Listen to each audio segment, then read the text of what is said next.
มือสุดท้ายสินค้าวันเมื่อในวันที่19เดือนโนเวมเบอร์ปี2025ค่ะนั้นตกงานวันเลือนใต้เฮาเลือน12ลับในค่ะเนาะย้อนนั่นแหละอยู่ที่ไหนเฮผมจำหับตอนปีใหม่ใต้จอมพี่น้องเขากูตีกูตั้งค่ะเนาะวันบ่ได้ข่าวเฮาคามาแต่ถอมจำกันกว่าค่ะจอมหนังวงวางได้ข่าวคาในก็มันเดลัยฮูบเฮมันรู้ค่ะนะย้อนนั่นแหละเดลัยต่างปันบ่โหคำก้อย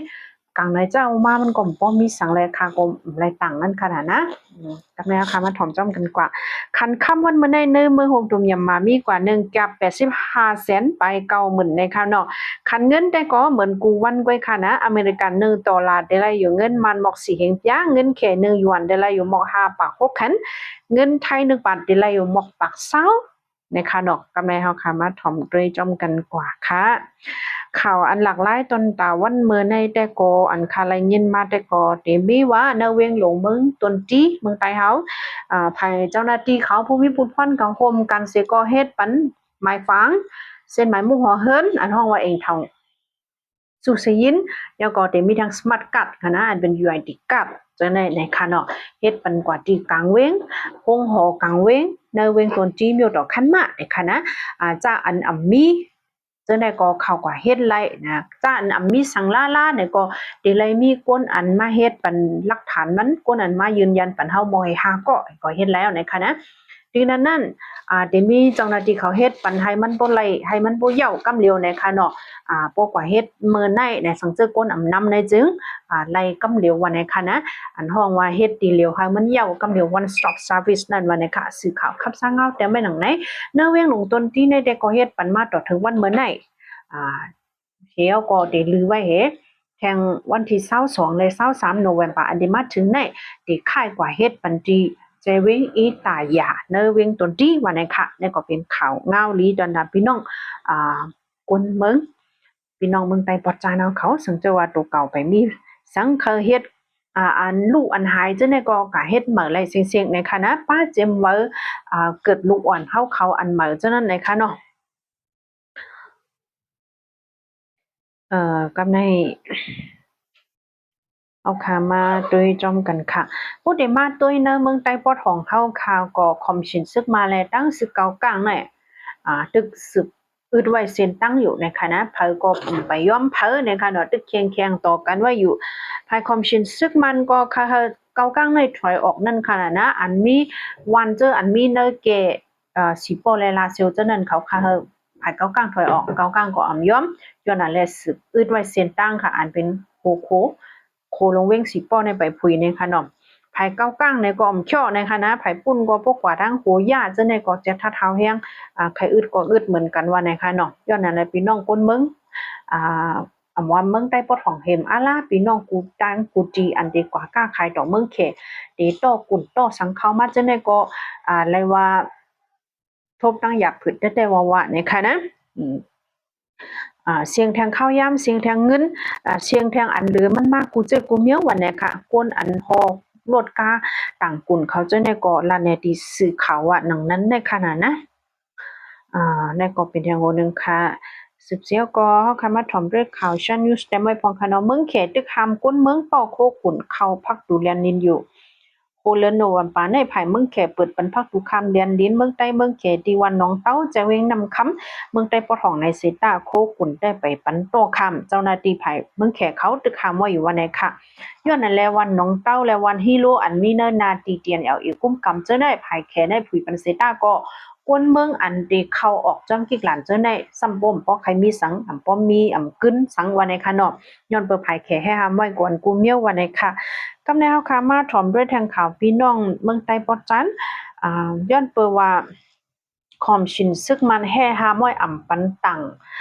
เข้าซันเจ้าในออกนอกปื้นตีแลพี่น้องกวนเมืองเวียงเมืองนายเขาเจ้าให้เจ้าหน้าพี่น้องเวียงเมืองนายเขาเลยโหบตั้งอย่าผืดว่าในค่ะ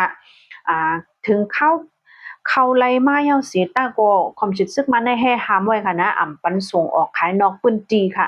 มาจังน่ะเนเวียงเมืองนายเนี่ยก็มันได้ไล่กล้าขายตอกกันนั่นไงให้มันโปตากปื้นจีไว้ขนาดนะทางว่าส่งออกว่าทั้งดอกในตึ้นไล่ล่าให้หามไว้จังไหนย้อนนั่นแหละขันเขาในลงว่าเฮ็ดให้พี่น้องคนเมืองเขาอันเป็นเจ้าให้เจ้านะรู้ซุ้มตั้งนำตั้งหลายว่าเนี่ยค่ะเมื่อป้นมา4ปี2024เนี่ย ราะว่าเข้า16ตังในไล่มองเงิน500,000วันในสิตาถึงมาปี2025ในปาเลือกุนขึ้นกูเมียวคันเข้าซ้ำ16ตังเตไล่มอก400,000กว่าวันไหนค่ะตอนนั้นขายดัง400,000ในกวนซื้อยังมีวันไหนค่ะนะในก็เลยว่าเป็นตั้งรูซุ่มอันพี่น้องเมืองใต้เฮาค่ะเนาะกำนำก็เลยกว่าคือเจออย่างอันเป็นเจ้าคงจักเขาเจ้าในขนาดนะ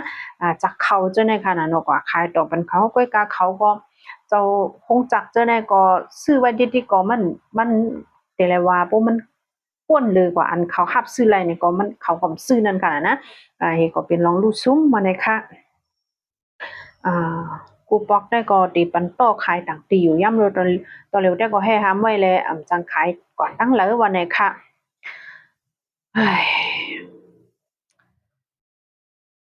กำไนมีมาแถงข่าว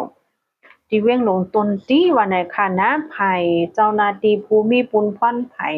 ได้เลยว่าห้องกันไผ่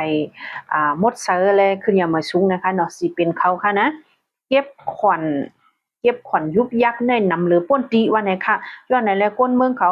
มีลองเป้งโป้เจอเซออนกันออกมาทัดสังวันหนึ่งค่ะนะเนาะย้อนเปิดสังหลาในลั่นห้านขายปูค่ะนะห้านขาย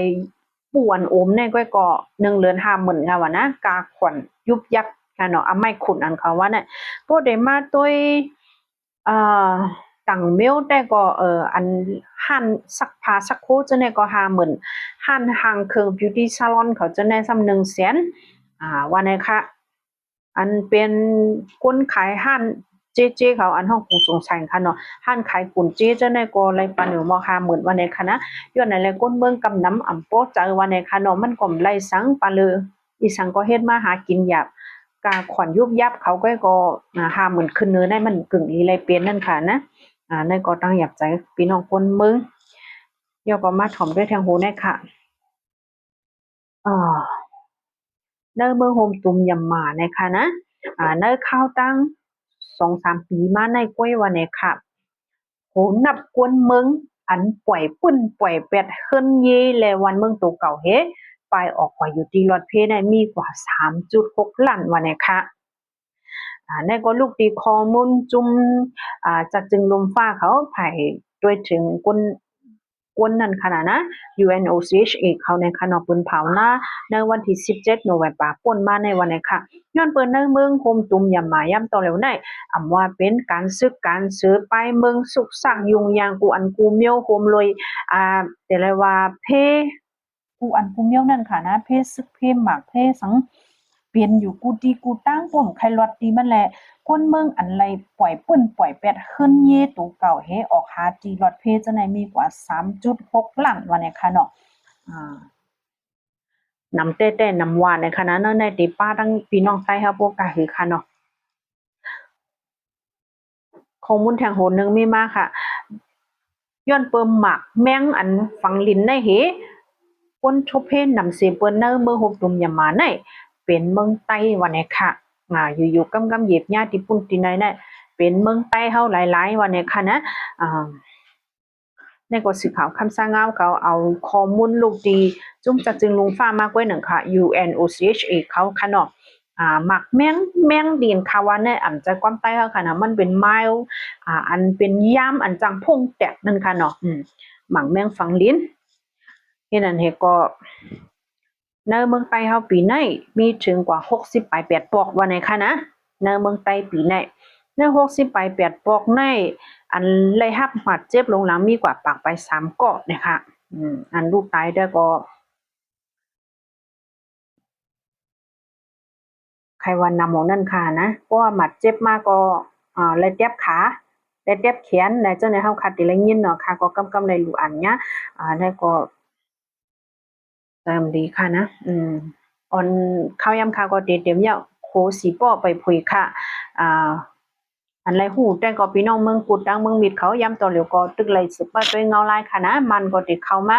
ภายนึงก็อ่ำย่อมถอยออกเจ้าในแล้วก้นเมืองก็ตึกอ่อนกันไปพี่ซึกไว้อยู่ค่ะข้าวย้ำค่ะกึดไว้หมอกในแกแลค่ะดิย้อนหรือไว้หมอกในค่ะนะเฮาค่ะจอกไปมาฮบจบกันแทงค่ะเนาะย้อนสู้ให้พี่น้องเขาอยู่ดีกินวันกระเด็นแก้มสามังมิลิเป็นหลอดเพชรกันกดอีกดตั้งสิกำค่ะไม่สงค่ะ